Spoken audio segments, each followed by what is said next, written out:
गच्छध्वं संवदध्वं शम्भो मनांसि जानतां देवाभागं यथा पूर्वे संजनाना उपासते।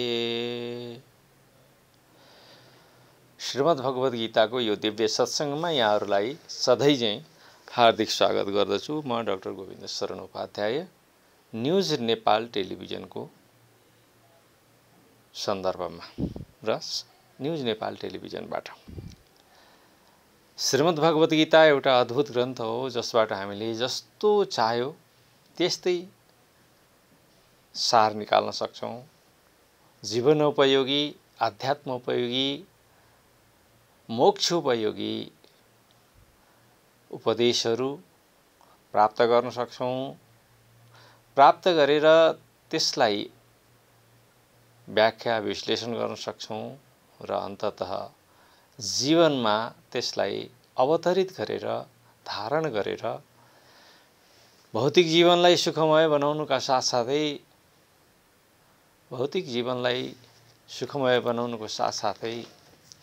आध्यात्मिक जीवनलाई पनि हामी सुलभ बनाउन सक्छौँ। त्यसै भएर श्रीमद् भगवत गीता एउटा अद्भुत ग्रन्थ हो र धेरै विद्वानहरूले श्रीमद् भगवत गीताका सन्दर्भबाट ज्ञान प्राप्त गरेका छन् र आफूलाई धन्य धन्य बनाएका छन्। अब श्रीमद् भगवत गीताको कुरा गर्दाखेरिमा कसैलाई के लाग्छ भने अस्ति मात्रै एकजना मेरो मित्रले बडो रमाइलो कुरा गर्नुभयो। मैले श्रीमद् भगवत गीता दिएँ लगेर, यो सबै गीतामा जहाँ पनि धर्मक्षेत्र कुरुक्षेत्र मात्रै किन लेखिएको हो भन्ने कुरा आयो र एउटा हाँसो पनि भयो। सामान्य मान्छेको लागि श्रीमद् भगवत गीता एउटा ठुलो ग्रन्थ होला, धेरै श्लोकहरू हुनन्, धेरै लामो कथा गर्नुपर्ने होला भन्ने अर्थमा पनि बुझ्न सक्नुहुन्छ। तर श्रीमद् भगवत गीता त्यस्तो ग्रन्थ होइन। श्रीमद् भगवत गीता एकदम संक्षिप्त ग्रन्थ हो जसमा 700 श्लोकहरू छन्। अर्जुन र भगवान श्रीकृष्णको बिचको यो संवाद हो, व्याख्या विश्लेषण। र आज म श्रीमद् भगवत गीताको सन्दर्भमै छु र श्रीमद् भगवत गीताको 5औं अध्यायमा कर्म सन्यास योगको नाममा हामी छौँ भनेदेखि आज श्रीमद् भगवत गीताको 5औं अध्यायको 11औं श्लोक यहाँहरूसँग छ, निवेदन गर्दैछु। कायेन मनसा बुद्ध्या केवलैरिन्द्रियैरपि योगिनः कर्म कुर्वन्ति सङ्गं त्यक्तात्मबुद्धये। योगीहरूले सबै प्रकारको कमसल सङ्गत छोडेर शरीर, मन, बुद्धि तथा इन्द्रियहरूले मात्र आत्मशुद्धिका लागि काम गर्छन्। आत्मशुद्धिको अर्थ के भन्दाखेरिमा हाम्रो मन, वचन र कर्म तिनै प्रकारका जुन संसारिक कन्टामिनेसन, संसारिक संसर्गले गर्दाखेरिमा वाणी बोल्न हुने नहुने प्रकारको भएको छ, त्यसलाई वाक भनिन्छ। शरीरका आफ्नै धर्महरू छन्, यसले सुख खोज्छ, सुख खोज्दाखेरिमा यसले राम्रा नराम्रा काम सबै गराउँछ। र त्यसपछि इन्द्रियहरूको कुरा आयो। इन्द्रियहरूले स्वाभाविक रूपले शरीरले उत्प्रेरित गरिसकेपछि नराम्रा काममा प्रवृत्त हुन्छ नै। यसरी सङ्गत जुन हो, सङ्गतले मान्छेलाई राम्रो र नराम्रो बनाउँछ र असल सङ्गत भयो भने मान्छे असल जीवन प्राप्त गर्छ। उदाहरणको लागि तपाईले श्रीमद् भागवतको प्रथम स्कन्धमा नारदजी भन्नुहुन्छ, म सामान्य दासीको छोरा थिएँ, तर सन्तहरूसँग मेरो भेट भइरहन्थ्यो, उहाँहरूका प्रवचनहरू सुन्थेँ, मेरो कानमा पर्थ्यो। त्यसले मेरो जीवनमा प्रभावित गर्यो। म भगवानको चाहना गर्न थालेँ र एउटा जङ्गलमा गएर ठुलो तपस्या गरेँ र अन्ततः भगवानको कृपा भयो। उहाँले भन्नुभयो, बालक तिमी योग्य छौ, तर तिम्रा कर्मफलहरू नाश भइसकेका छैनन्, अतः तिमीले चाहिँ शरीर त्याग्छौ।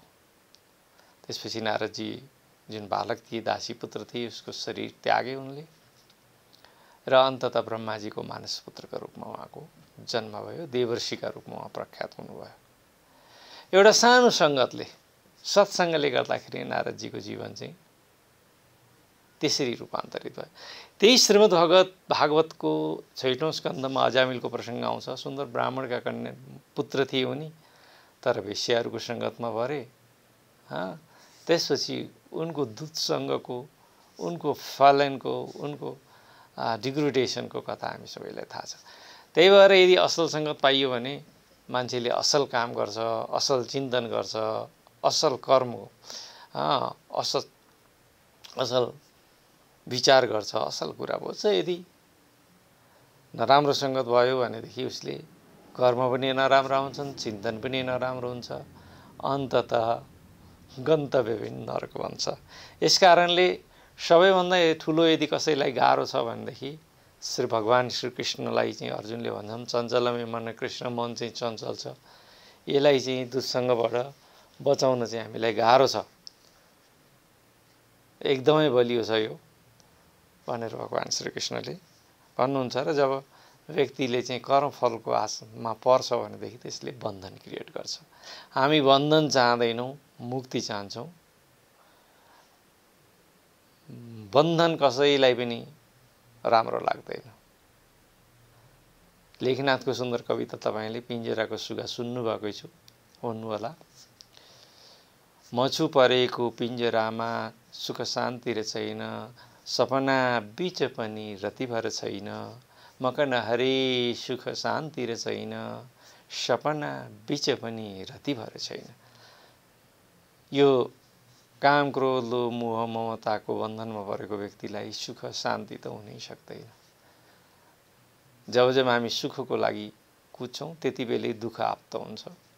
र यस कारणले भगवान अगाडि भन्नुहुन्छ, सर्वकर्माणि मनसा सन्न्यस्यास्ते सुखं वसि, नवद्वारे पुरे देहि नैव कुर्वन्न कारयन्।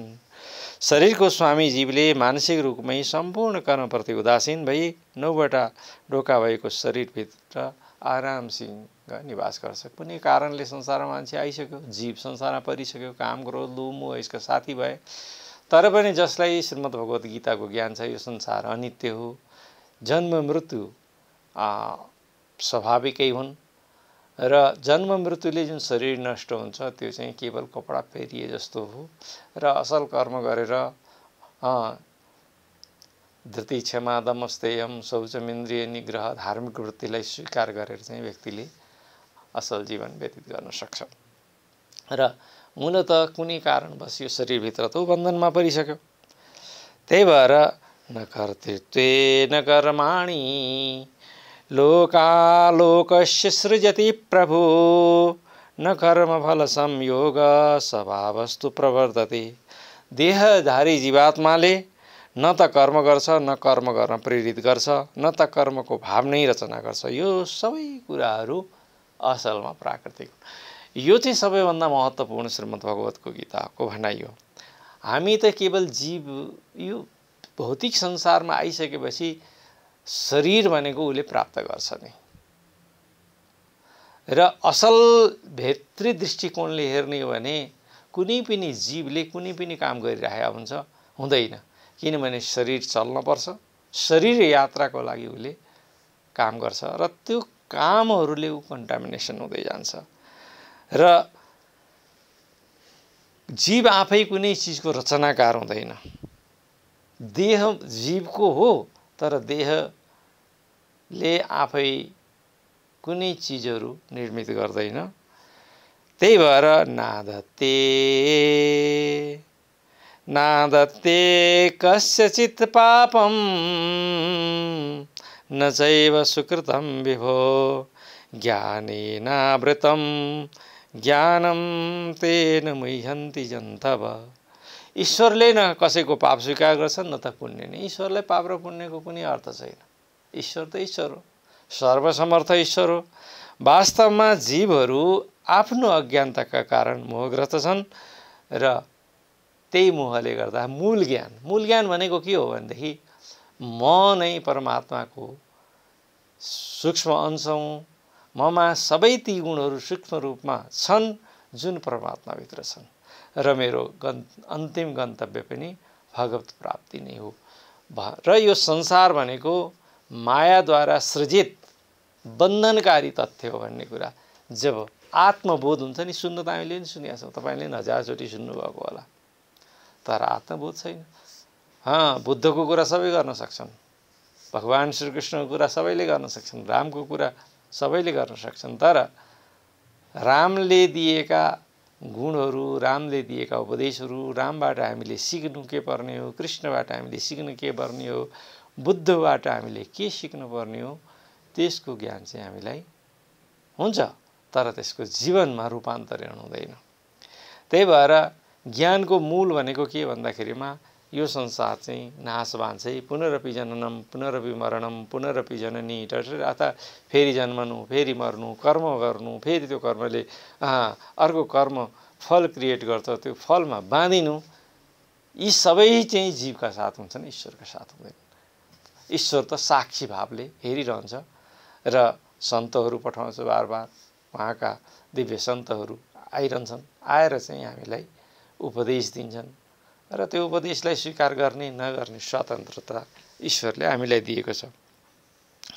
ज्ञानेन तु यदज्ञानं तेषां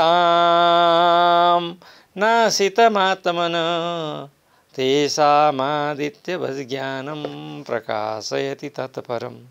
जब ज्ञानका कारणले कसैको अन्तरात्मामा रहेको ज्ञान मासिन्छ र त्यो पुनः त्यसको त्यो अज्ञान कुनै कारणगत संसारमा आइसकेपछि अज्ञान भयो र ज्ञान नष्ट भयो, ज्ञान ओझेलमा पर्यो।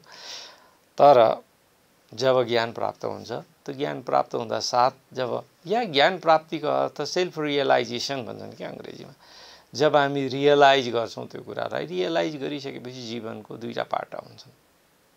रियलाइजेसन भनेको नलेज भन्दा फरक चिज हो।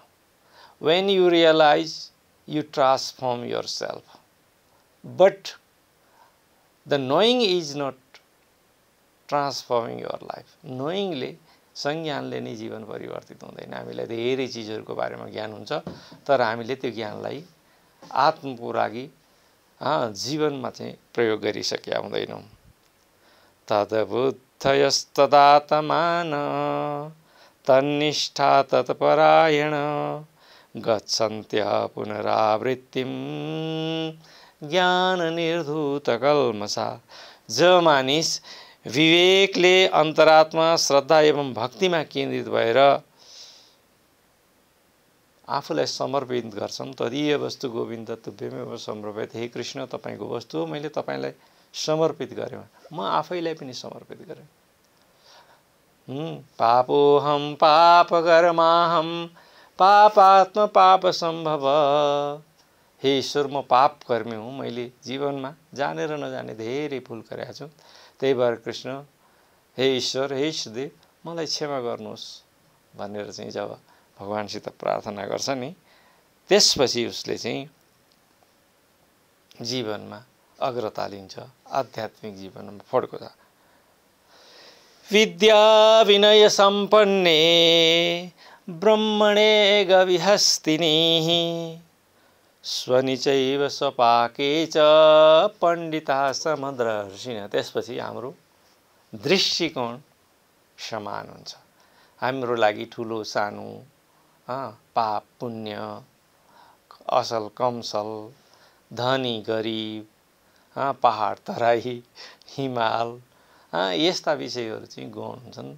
जब हामीलाई ज्ञान प्राप्त हुन्छ, जब हामी सेल्फ रियलाइज्ड हुन्छन्, त्यसपछि चाहिँ यहाँ भगवान् कृष्ण भन्नुहुन्छ कि सुनिचैव स्वपाके च, कुकुर होस्, बिरालो होस् अथवा एकदम तल्लो प्राणी किन नहोस्, सबैमा फेरि विभेद रहँदैन, सबैमा समान दृष्टिकोणको उदय हुन्छ र त्यसैलाई नै विनय सम्पन्न भनिन्छ। विनयशील मान्छेमा अभिमान हुँदैन।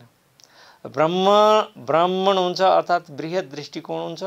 जति जति बृहत दृष्टिकोण हुँदै जान्छ नि व्यक्तिको, जब संसारलाई आफूभित्र अनुष्ठित गरिन्छ, जब संसारका प्रत्येक कणकणहरू आफूभित्र अभिव्यञ्जित हुन्छन्, त्यति बेला दृष्टिकोण विशाल हुन्छ, वसुधैव कुटुम्बकमको भावना उत्पन्न हुन्छ। हामीले पराया भन्नै सक्दैनौँ, को पराया? एउटा पानीको समुद्रको बिचमा उभिएको व्यक्तिको लागि, पानीको लागि त्यो पानी सम्पूर्ण पानी नै हो। कोही पराया हुँदैनन् र साथसाथै रमाइलो कुरा के भने कोही आफन्त पनि हुँदैनन् र सबैमा समान दृष्टिकोणको विकास हुन्छ। इहैव सर्जितं सर्जितः सर्गो, इहैव सर्जितः सर्गो, येषां साम्ये स्थितं मनः निर्दोषं हि समं ब्रह्म, तस्मात् ब्रह्मणि ते स्थिता। जसले आफ्ना मनका वृत्तिहरूलाई समेटेर साम्य बनाएका छन्, तिनले यो संसारलाई जितिसकेका छन्। ती दोषरहित व्यक्ति ब्रह्म समान हुन्छन् भनेर श्रीमद् भगवत गीताले स्पष्ट भन्छ। जे मनले ब्रह्म समान हुन्छन्। न प्रेष्येत् प्रियः प्राप्य, न द्विजेत् प्राप्य च प्रियम्, स्थिर बुद्धि र सम्मूढो ब्रह्मविद् ब्रह्मणि स्थित। जो मन पर्ने कुरा पाएर खुसी हुँदैन, मन नपर्ने कुरा पाएर दुखी हुँदैन, जसको बुद्धि एकाग्र छ, जो मोह रहित छ र जसले ब्राह्मण तत्त्वलाई बुझिएको छ, त्यस्तो व्यक्ति पहिले नै भगवत सान्निध्यमा हुन्छ। उसमा भगवत ज्ञान पहिले नै विद्यमान हुन्छ, भगवत भक्तिमा ऊ वक्त हुन्छ र जीवनको लक्ष्य भगवत प्राप्ति हो र दुःखबाट उन्मुक्ति हो। यस प्रकार मुक्त आत्मा बाहिरी स्थूली बाह्य स्पर्शे शक्तमना विद्यतात्मने यत् सुखम स ब्रह्म योग युक्तात्मा सुखमक्षयमश्नुते।